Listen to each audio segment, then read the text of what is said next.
Ignition sequence starts.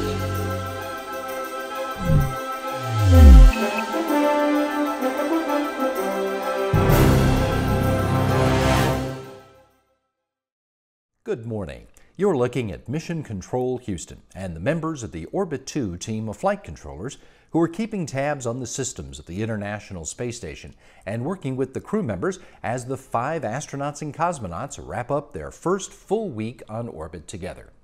Commander Chris Cassidy and his American and Russian crewmates have been focused on integrating the newest crew members into daily life on the station.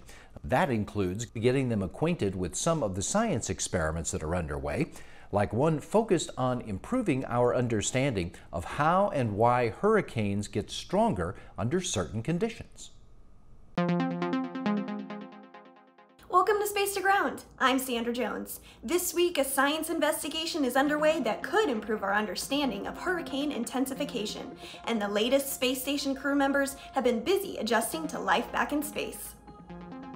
Not all science experiments aboard the International Space Station require heavy crew involvement, thanks to increasing automation and coordination with ground teams. The European Space Agency's Atmosphere-Space Interactions Monitor is one such example. This Earth observation facility studies severe thunderstorms and their role in Earth's atmosphere and climate using upper atmospheric lightning. This lightning, also known as transient luminous events or terrestrial gamma ray flashes, occur well above the altitudes of normal lightning in storm clouds and include phenomena with names like red sprites, blue jets, and elves. The space station's low Earth orbit provides an ideal platform for measuring upper atmospheric lightning. By studying upper atmospheric lightning, we can improve our knowledge of the effects of dust storms, pollutants from cities, forest fires, volcano and cloud formation, and electrification, as well as our understanding of hurricane intensification and the relation to eye-wall lightning activity. This insight could be especially beneficial back on Earth, as June 1st marked the official beginning of Atlantic hurricane season, and tropical activity is already underway. NASA astronauts Bob Behnken and Doug Hurley, the latest space station inhabitants, have been busy adjusting back to life in space following their historic launch on May 30th aboard the SpaceX Crew Dragon vehicle. They took a few moments to reflect on their new normal aboard the orbiting outpost. It's going pretty well. We've just gone over our first week in space this trip and been very busy. We even got to work a little bit on Saturday fixing our treadmill.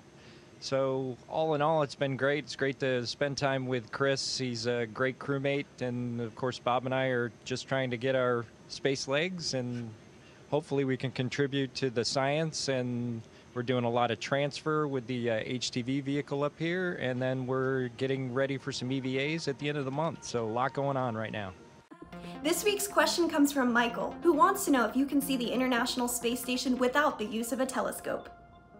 Well, Michael, the space station is the third brightest object in the sky and is easy to spot if you know when to look up. Visible to the naked eye, it looks like a fast-moving plane. You can check to see when the space station is flying over you next by heading to the Spot the Station website. Keep sending in your questions using the hashtag AskNASA. We'll see you next week.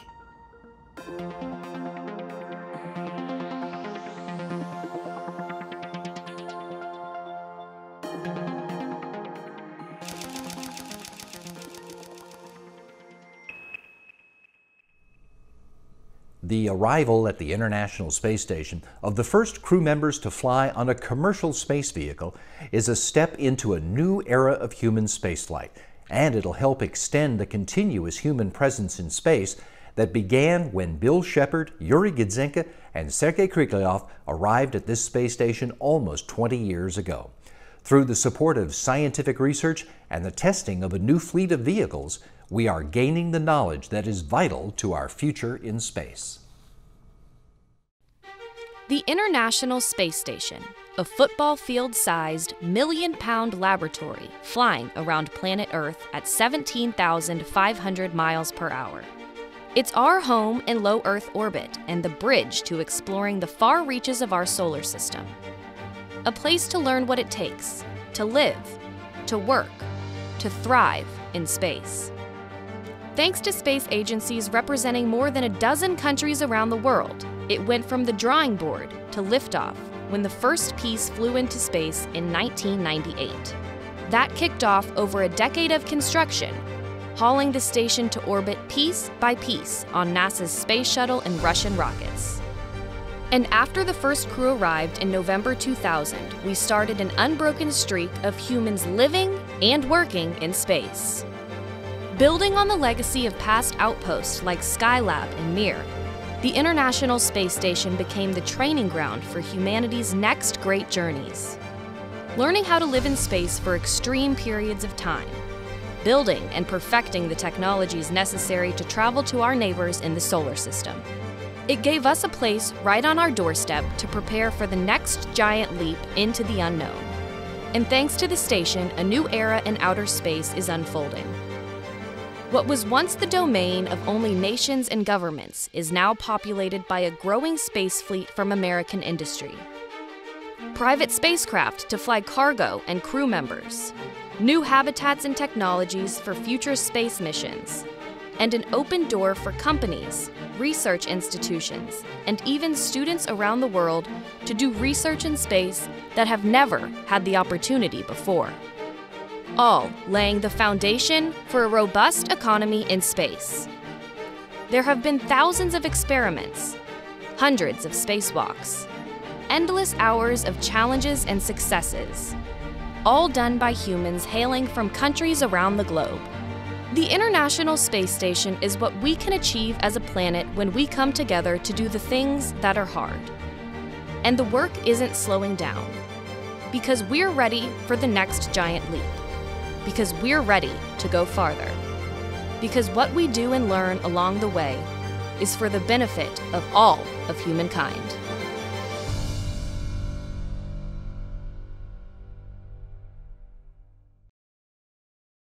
Part of the science mission of the International Space Station is to take advantage of the weightless environment in low Earth orbit to do research on technologies that can benefit future exploration, or life on Earth, or maybe both. For example, the station is home to the Refabricator, a 3D printer that can make things and then recycle them and 3D print new things with the same plastic. The In-Space Refabricator. Presented by Science at NASA.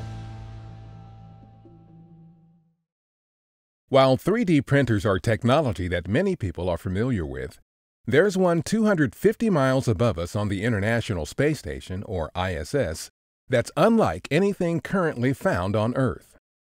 It's known as the Refabricator, a hybrid 3D printer that can recycle its hard polymer plastic numerous times to make new items.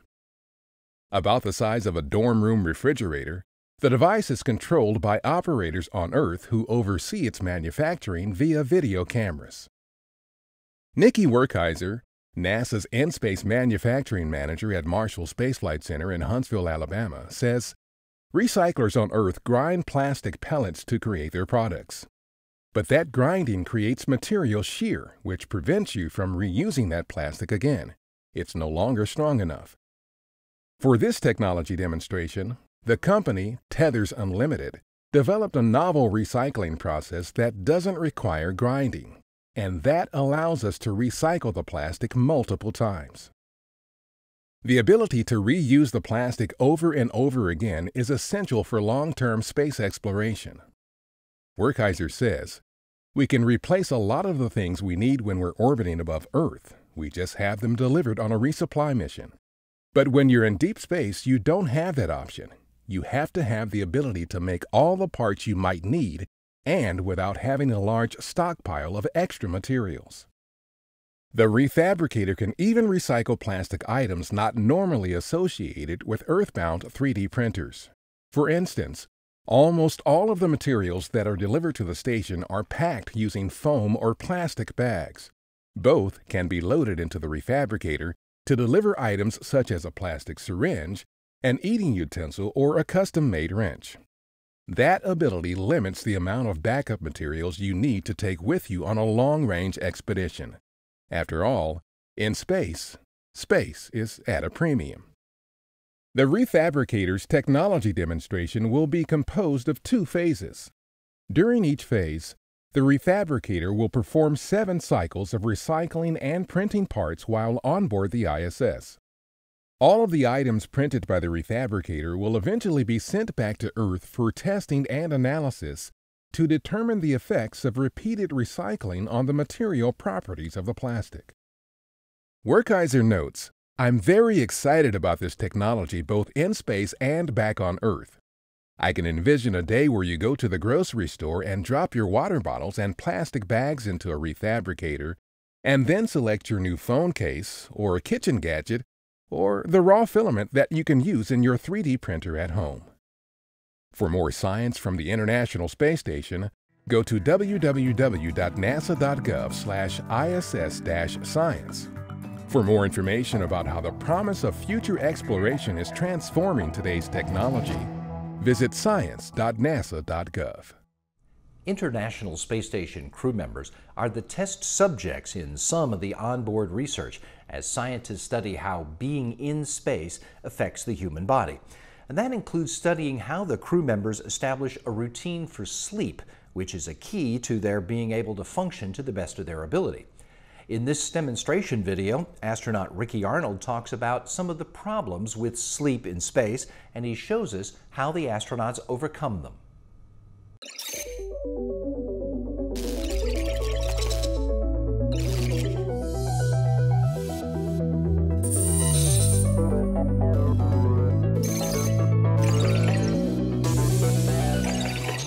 Hi, my name is Ricky Arnold on the International Space Station. We get asked a lot, how do we sleep in space? And it's a great question because we all know how important a good night's sleep is. If you're not getting a good night's sleep, you can count on reduced cognitive function, poorer reaction times, and maybe just being a little grumpy. And up here in space, just like on Earth, those are things we all want to avoid. So, we go around the Earth about every 90 minutes, which means we get 16 sunrises and sunsets a day. So how we sleep is a really good question because the sun's always getting ready to come up or it's getting ready to set, and we use those cues on Earth to let us know when it's time to begin our day and when it's time to end our day. Ricky is talking about circadian rhythm. It's the body's natural regulator for sleep and wake cycles based on a 24-hour schedule. Those 16 sunrises and sunsets he mentioned can cause circadian misalignment and sleep deficiencies during long-duration spaceflight. The hazards of lost sleep can range from poor attention at school to on-the-job errors to long-term sleep loss, even chronic disease. Sleep is super important. Hey Ricky, what are you doing on the space station to get some sleep?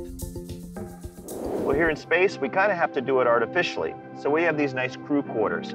It's about the size of a refrigerator. It's very quiet. The space station can be a little noisy, but it's very quiet in here. And we can control light with a light switch. If we are just middle of the day, we have a light like you're seeing right now, which is just this kind of standard lighting.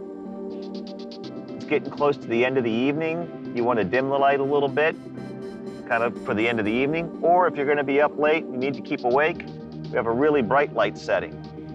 The other thing we have is off. You see how dark it got. Another challenge sleeping on the International Space Station, sleeping in microgravity is really nice because you can just float and stretch out and it's really comfortable. The problem is with the air currents in the International Space Station, you could very well float into a piece of hardware and hit your head, or worse yet, even break something. So we got our sleeping bag here, just almost like a sleeping bag on Earth. But as you can see, we have bungee cords that help hold us up against the wall, so I almost sleep standing up.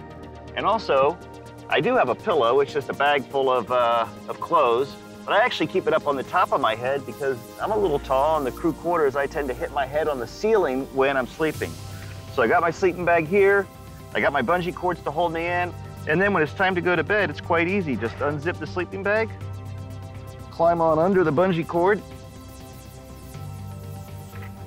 climb into the sleeping bag, make sure you're nice and secure, zip yourself up, plan on getting a good night's sleep so I have good reaction times, my cognitive ability is what it should be, and that I'm not grumpy in the morning. So with that, I'm all set. Good night from the ISS.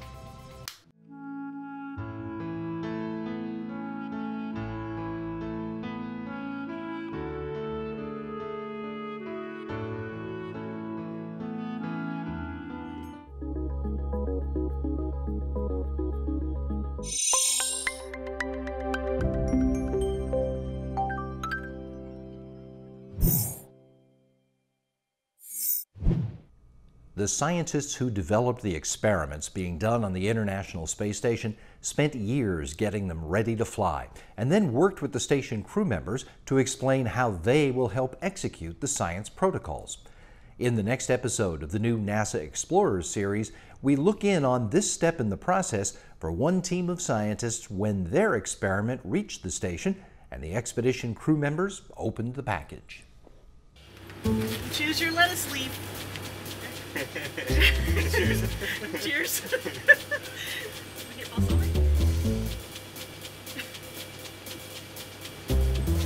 Oh, that's pretty good. Wow. It's a salad. It's a salad. JC, that was delicious. Just be all Serena, that sounds great.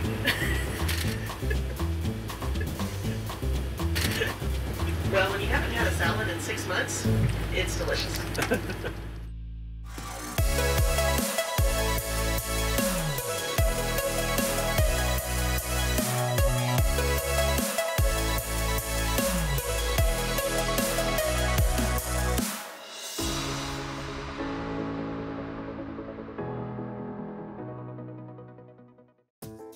Still station on 2 for Nanorox.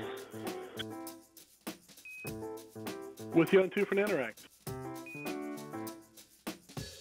Right, how's your view? Do you want anything different? View looks great. No, the view looks great, thank you.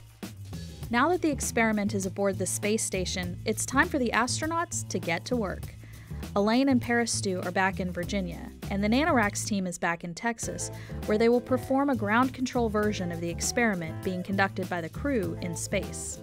The crew members are using the Nanorox plate reader to read the plates. They're analyzing what's in the plate and the migration of fluids between the 2 chambers that are on the plates. And so we have our ground samples here. These are identical to the ones that are on the space station.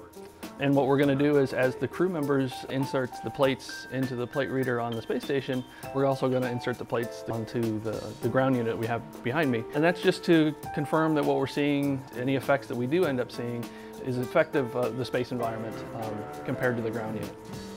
In summary, what the plate reader does is, it's called, the big fancy word is a spectrophotometer. And it's got a big lamp in it that shines white light, and then it's got a prism or a grating. And the white light shines on the grating, and then it moves to orientate to kind of separate the light into a wavelength. And you get to select which wavelength you want to shine through your samples. We have 6 plates. Each plate takes about 4 minutes, so it's about 30 minutes each. And every time in between, we'll be listening for the crew member to say that they inserted the plate. Then we'll hit the command here. Once the run is done, the crew member will come over and take the plate out, put the new plate in, and it'll repeat for 5 more times. Still station on 3, plate 1003 is in the tray.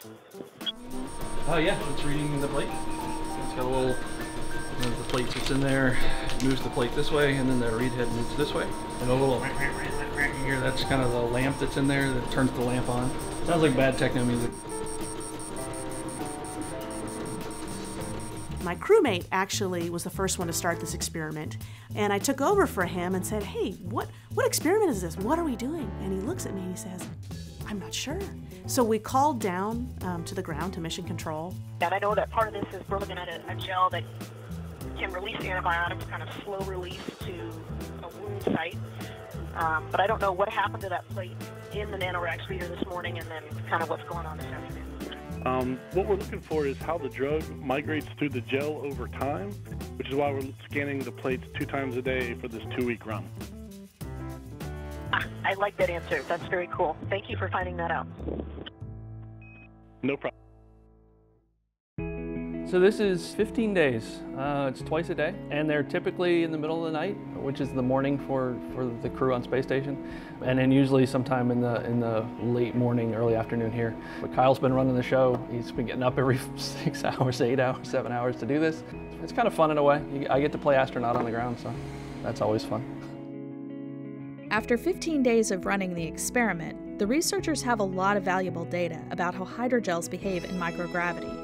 To learn even more, the samples will come back to Earth for further analysis. For the last leg of their journey, the samples will return to Earth in the same Dragon capsule that gave them a ride to microgravity. After Dragon splashes down in the Pacific Ocean, it's taken to the port of Long Beach, where NASA will be ready to retrieve the precious cargo. Splashdown for Dragon was on Sunday, I believe. And so NASA has a group called Cold Stowage and Cargo Manifest, and they go out and pick up the payloads from Dragon. And then they distribute it to people at LA or whoever needs them there, and then they bring them also here to Johnson Space Center. And so now I'm out front at the Cold Stow office, and I just picked up Module 74, which is our Tympanogen project. And they hand it to me, and I put it in my cooler, and then I drive it over to our office, where it's going to sit until we fly up to the Tympanogen office in Richmond, Virginia, to do the final phase of the experiment, which is removing the samples out of the reactor microplates. We're really proud to take part in this really interesting experiment. When we first got our gels back, it was already exciting because space never loses its cool, and so we had these places where, oh my god, these are what the astronauts touched. And so we opened up and they've been to space and back, and now they're in our lab.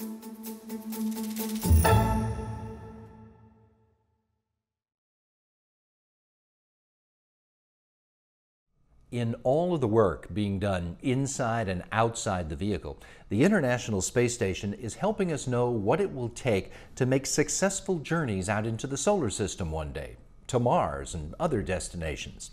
Here are a few more examples of how the station is building the missions of the future. So you want to go to Mars. How does NASA's International Space Station help us extend human presence into deep space?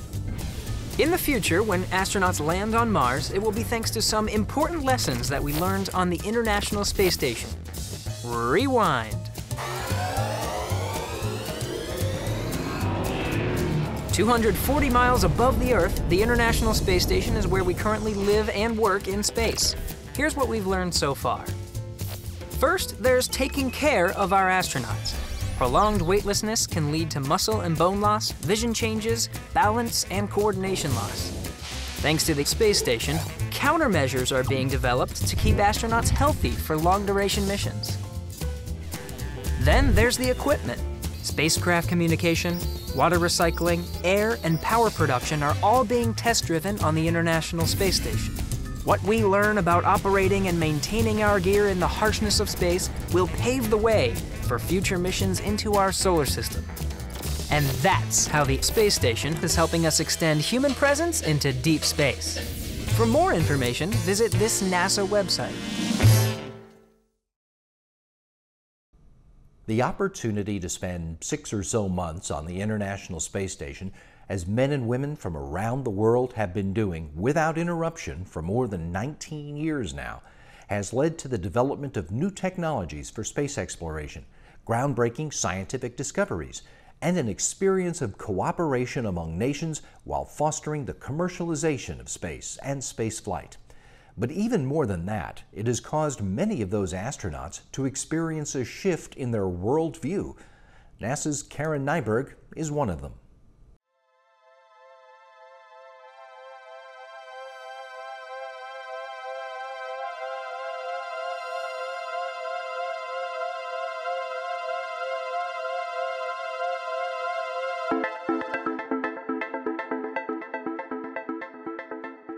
My first flight was 2 weeks, and a lot had to get done.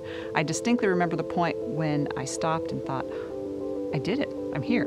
My goal was to be an astronaut, and now I'm in space. I remember seeing the beauty of Earth, but I don't remember any more profound thoughts about it at that point. I think it was when I got into my long-duration flight and spent a little more time that I really just started to take it in a little bit more.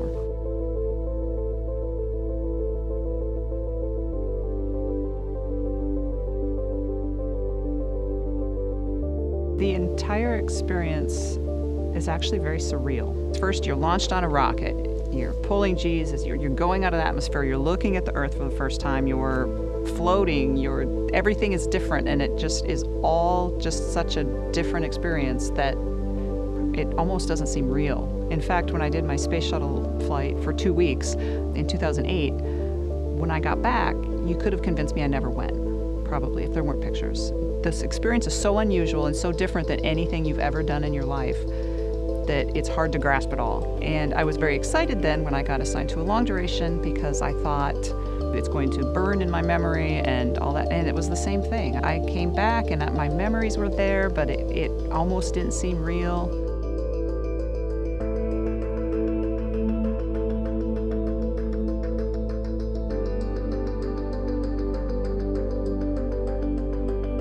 Looking at the Earth for the first time, you just notice the vibrancy of it. It's so bright. Pictures don't do it justice. It's equivalent to me of backpacking out in the mountains where you're trekking along and then you come to a clearing and you're overlooking some valley and the sun is setting and it is, you know, you're like, how could this get any prettier? And you take a picture and then you go back and look at the pictures later and you never have that feeling again. It never brings about the feeling that it did. And same with watching a beautiful sunset or a sunrise. I have not seen a picture that gives me the same feeling that I felt when I looked with my own eyes.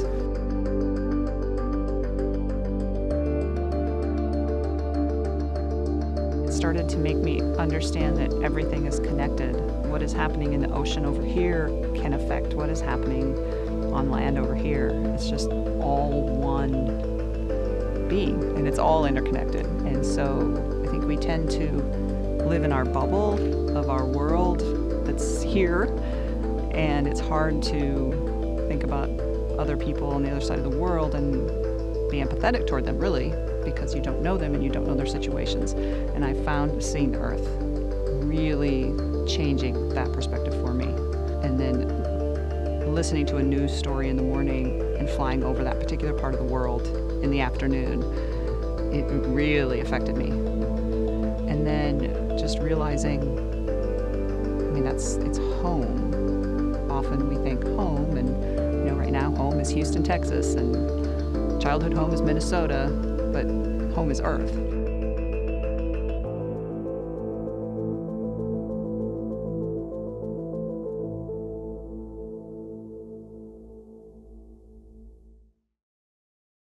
If you'd like another look at the stories we feature today, check us out on YouTube and Facebook. The addresses are right there.